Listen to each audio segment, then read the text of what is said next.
On se retrouve aujourd'hui pour une nouvelle vidéo FAQ un peu improvisée qui va un peu permettre de rompre le long silence radio de la chaîne qui est un peu indépendant de ma volonté.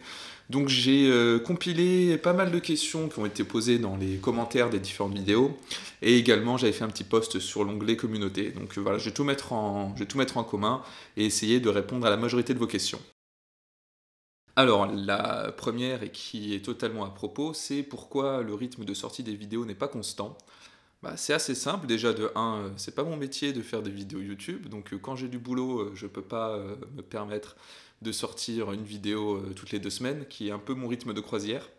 Donc quand j'ai le temps, j'en fais, quand j'ai pas le temps, bah, malheureusement, je vais pas en sortir. Et actuellement, pourquoi c'est le silence radio? C'est que mon studio de tournage, qui est accessoirement mon appartement, n'est plus disponible suite à un petit accident. Donc voilà, ça a mis un gros frein à la production de vidéos, mais ça devrait s'arranger bientôt.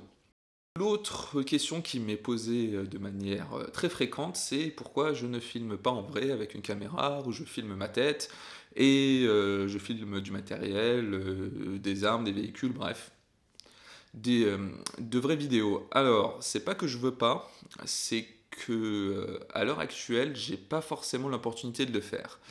C'est-à-dire que bon là, si vous avez des contacts, que ce soit musée, des collections privées ou quelque chose que vous jugez assez pertinent pour la chaîne pour que je fasse de la vidéo, alors à ce moment-là, j'étudierai la question.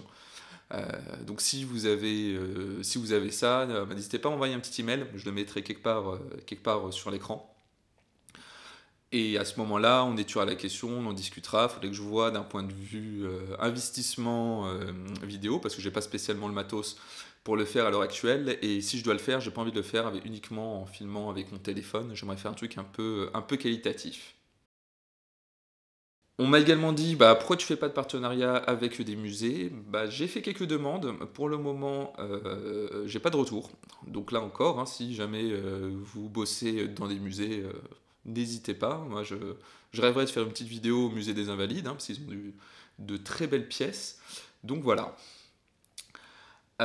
Également, est-ce que j'ai d'autres passions en dehors des armes à feu? Bah, la réponse est oui. L'aviation déjà, comme vous avez pu le voir.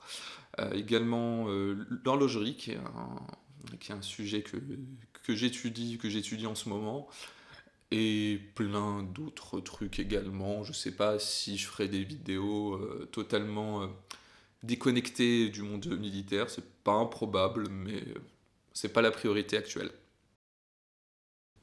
Pourquoi je ne parle pas de politique dans les vidéos? Alors, déjà parce que ça n'a pas été prévu du tout. Deuxièmement, parce que j'ai pas envie. Et enfin, je pense que le fait de ne pas en parler, c'est peut-être ça peut être justement une motivation pour faire réfléchir les gens. C'est-à-dire que quelqu'un qui tombe sur la chaîne par inadvertance ou parce qu'il cherche une vidéo sur l'aviation et qui se rend compte que la majorité de mon contenu est sur les armes à feu et qui voit que d'un point de vue qualitatif, j'estime que c'est à peu près similaire, il va se dire: ah, en fait, ça peut être un sujet intéressant qu'on peut étudier sans tomber dans une diabolisation du sujet, et pourquoi pas les amener à réfléchir sur la question. Donc c'est pour ça que je ne parle pas de politique et que je n'en parlerai sûrement pas. Alors, également quelque chose qui m'est posé très souvent: pourquoi j'ai fait un Tipeee, sachant que les vidéos sont gratuites? Bah oui, les vidéos sont gratuites, elles le seront toujours. Le Tipeee est là, bah, pour faire un soutien, parce que c'est quand même du boulot de faire ces vidéos. Il y a des petits investissements par-ci par-là. C'est surtout un moyen de me soutenir. Donc je vois pas en quoi c'est contradictoire d'avoir un Tipeee en place pour celles et ceux qui souhaitent me filer un petit coup de pouce. Moi, en échange, j'essaie au minimum de mettre les vidéos en avant-première sur Tipeee et de tenir les tipeurs informés de l'évolution de la chaîne en priorité. Également, leurs critiques sont reçues également de manière prioritaire. Et de temps en temps, quand il y a des concours ou si j'ai d'autres projets, ils seront un peu tenus au courant, ils auront des petits bonus. Donc voilà, si vous souhaitez me soutenir, inscrivez-vous au Tipeee, il y a quelques bonus, mais c'est surtout un moyen de soutien. Suis-je inscrit dans un club de tir? Alors, j'avais dit il y a quelques mois, voire quelques années de ça, que c'était pas le cas, mais ça a changé. Je suis inscrit dans le club de tir de ma ville natale. Actuellement, je vis à Paris, donc j'essaie de trouver un autre club. Mais c'est un peu plus compliqué que prévu, parce qu'il faut une cooptation dans certains clubs, donc c'est un peu plus compliqué qu'en province. Donc si vous avez des contacts de clubs intéressants en région parisienne, je suis toujours preneur. Donc n'hésitez pas, là encore, à m'envoyer un petit message, soit par email, soit sur les réseaux sociaux, soit directement dans les commentaires. Alors, vais-je faire des featuring avec d'autres chaînes? Certains ont remarqué que Code Reno m'avait fait un peu de promo il y a un petit bout de temps, hein, c'est très gentil de sa part.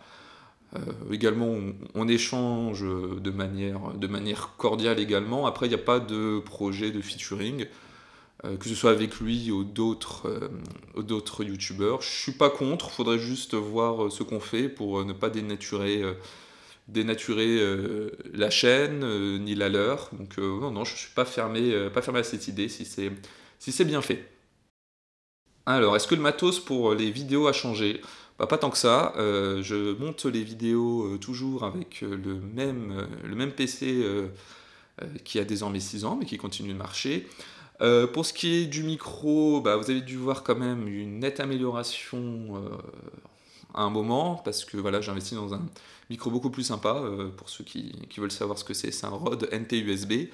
Et là, j'enregistre, vu que je suis en situation de mobilité, avec un Zoom H1N qui permet d'enregistrer quand je suis pas chez moi, et qui, à mon sens, a un son qui est correct pour ce que c'est. Alors, ce que je pense de YouTube et de sa relation avec les armes à feu.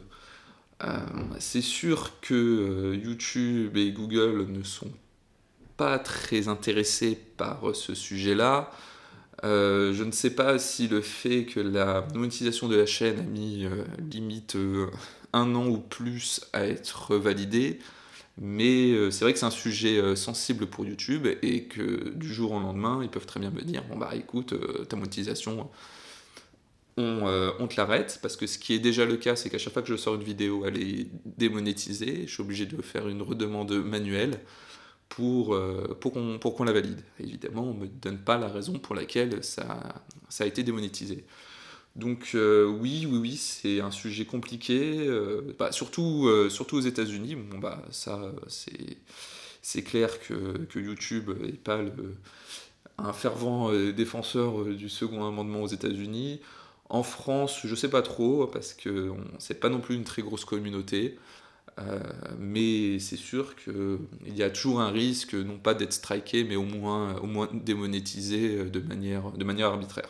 Ce qui est dommage, et si c'est le cas, bon bah, je continuerai quand même de faire des vidéos, mais c'est vrai que ce serait pas très sympa. Combien de temps pour faire une vidéo? Bah, ça dépend vraiment du sujet.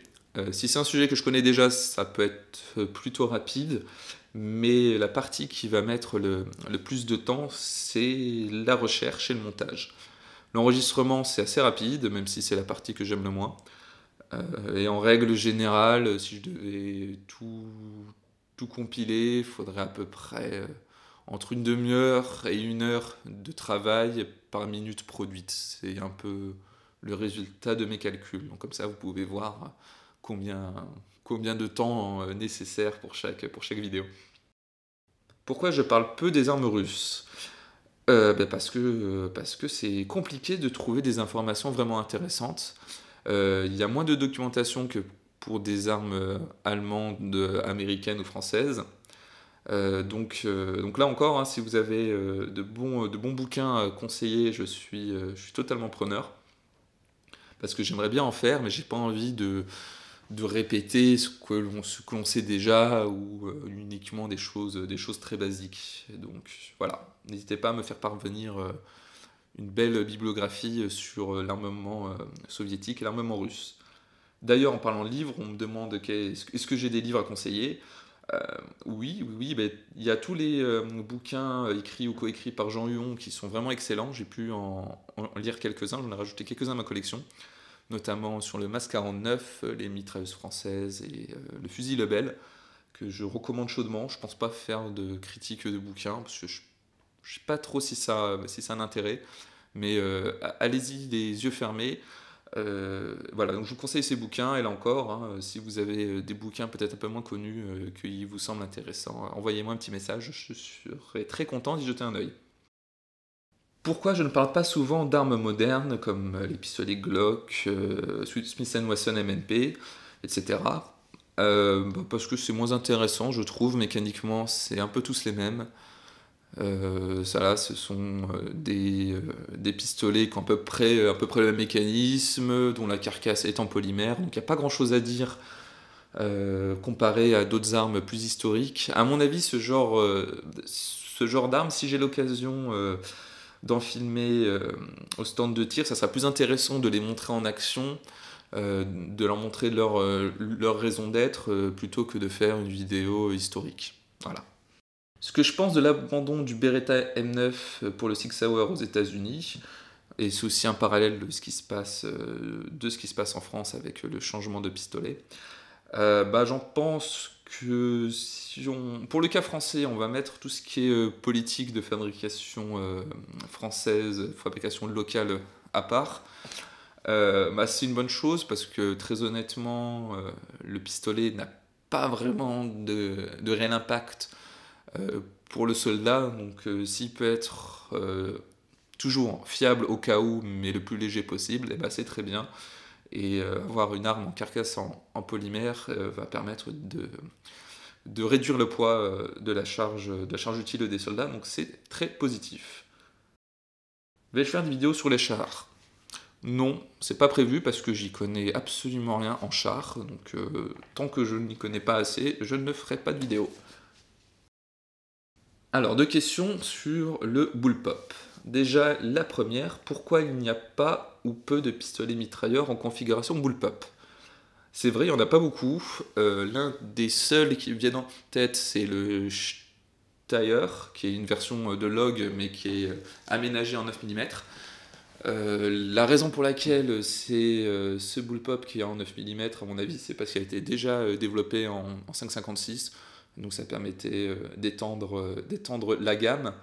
Mais à part lui, je n'en vois pas beaucoup, et à mon sens, le bullpup n'a pas vraiment d'intérêt dans le cadre d'un pistolet mitrailleur, parce que vu qu'ils sont aménagés en cartouches de pistolet, qui sont efficientes dans des canons relativement courts, alors ça sert pas à grand chose d'avoir un bullpup, parce que prenons le cas d'un MP5 qui a un canon d'une mémoire de 6 pouces, à vérifier, je suis pas certain, mais c'est amplement suffisant pour que la poudre brûle bien et que la vélocité du projectile soit quasiment optimale.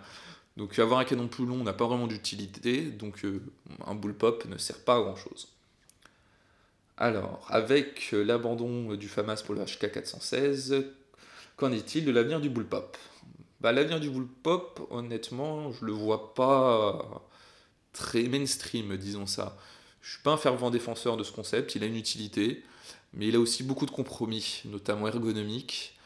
Donc je pense que dans certaines applications il a du sens, mais que ça ne me surprend pas que la majorité des armées abandonnent ce concept qui était très en vogue pendant les années 70, 80, 90, et qui maintenant est un peu passé de mode.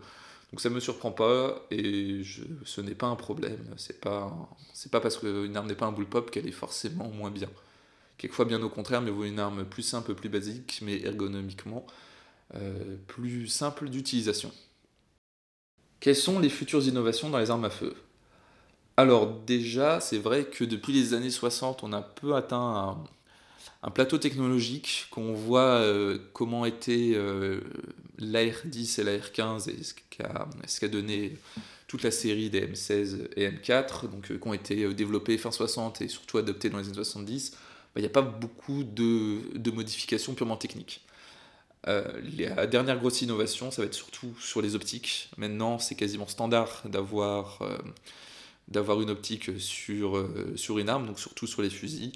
À mon avis, ça va devenir également le cas sur les pistolets. Pour ce qui est des évolutions vraiment disruptives, j'en vois pas vraiment pour le moment. À mon avis, les étuis en polymère vont être une bonne chose. Ça va permettre d'économiser du poids. Plus, plus sur ce qui est munitions embarquées, notamment dans l'aviation. Mais ça va être c'est toujours intéressant de gagner du poids. Après, les cartouches fléchettes, à mon avis, totalement abandonné. Les munitions sans étui, ça a un peu bloqué parce que c'est très compliqué de faire une arme fiable avec ce genre de munitions parce que si ça s'encrasse, bah, tout le mécanisme est à revoir et en cas d'enraillement, c'est extrêmement compliqué de résoudre la situation, raison pour laquelle ça a été un peu abandonné. Donc à mon avis, on va continuer à voir pendant des décennies des variantes d'AR-15 et de fusils AK dans les armées du monde. Est-ce que j'ai des conseils pour les passionnés qui veulent développer leurs connaissances sur ce sujet? Alors, bah, la première, je dirais de lire des bouquins et d'avoir des sources fiables afin d'éviter les rumeurs et les grosses généralités qui sont malheureusement souvent véhiculées par le cinéma et le jeu vidéo. Parce que la plupart des gens, quand ils apprennent des choses sur les armes à feu, c'est via ces deux médias hein, qui sont très sympas au demeurant, mais qui souvent donnent une image très fausse. Très fausse de la réalité. Les gens se disent ah bah l'AK est plus fiable, mais elle est moins précise que le M16. Le M16 il n'est pas très fiable. Non, c'est pas la réalité est bien plus complexe que ça. Et même si le jeu vidéo et les films sont une bonne introduction pour ne serait-ce que peut-être reconnaître certaines armes, lire des bouquins et regarder des vidéos avec des sources fiables sont beaucoup plus intéressantes. Et également échanger avec des experts, c'est vraiment ce qui va permettre d'arrêter de répéter les mêmes rumeurs et les mêmes banalités. D'ailleurs, en parlant d'AK, on pose la question pourquoi l'AK est-elle si fiable? Alors l'AK est une arme très fiable, ça c'est sûr, c'est pas une arme magique non plus, hein. Il y a pas mal de parties qui sont non scellées dans lesquelles peuvent rentrer de la boue, du sable et des débris qui peuvent enrayer le mécanisme, ça c'est totalement possible. Mais la raison de sa fiabilité, à mon avis, elle vient de deux choses. La première, c'est son système d'empreinte gaz, qui fait rentrer beaucoup plus de gaz que nécessaire dans le piston. Ce qui va permettre que si l'arme est sale, bah, de chasser tout ce qui est dégueulasse dans l'arme et de forcer le piston et le porte-culasse à partir en arrière, même s'ils ne sont pas très bien lubrifiés. Donc déjà ça, c'est quelque chose qui explique sa fiabilité. Et c'est aussi la raison pour laquelle que, quand on regarde une AK tirée, les étuis partent très très loin, parce que justement la vélocité de la culasse est assez importante à cause du trop plein de gaz. L'autre raison de sa fiabilité, c'est qu'elle est fabriquée de manière industrielle avec des tolérances très loin de ce que peut être les tolérances d'une arme comme le FNSK ou la HK416. Raison pour laquelle que quand on peut secouer une AK, ça fait du bruit. C'est vrai que d'un point de vue de la qualité perçue, on se dit mais qu'est-ce que c'est que ce truc? Mais là aussi, ça permet aux pièces de se déplacer plus facilement si l'arme est sale. Quel a été l'intérêt d'adopter le 5,56 dans les pays de l'OTAN ou le 5,45 en Russie quand la munition précédente était plus puissante? C'est assez simple, on préfère qu'un soldat ait une cartouche moins puissante mais toujours efficace, mais qui puisse en avoir beaucoup plus sur lui. C'est pour ça que le 5,56 est devenu le standard après le 7,62 par 51 mm. C'est à mon avis une très bonne idée parce que ces munitions dites intermédiaires permettent d'avoir une arme plus légère, d'avoir un recul moindre. Elles sont toujours efficaces à plusieurs centaines de mètres et les munitions type 7,62 par 51 mm ont toujours une utilité, mais pour une utilisation plus spécifique. En tant que standard, les cartouches intermédiaires sont bien plus intéressantes tant d'un point de vue du poids, comme je l'ai dit, que de l'efficacité sur le champ de bataille. Donc c'était une excellente idée. Pendant la Deuxième Guerre mondiale, l'armement allemand était-il supérieur à celui des Alliés? c'est pas une réponse de professionnel que je vais vous donner, c'est juste mon feeling. Alors déjà pour ce qui est de l'armement en général, et donc là je mets les avions, les tanks et cetera. Je pense que les Allemands avaient dans beaucoup de cas, et je pense notamment aux différents types de Panzer, avaient des équipements qui étaient un peu en avance sur leur temps, un peu trop complexes pour leur propre bien si je puis dire.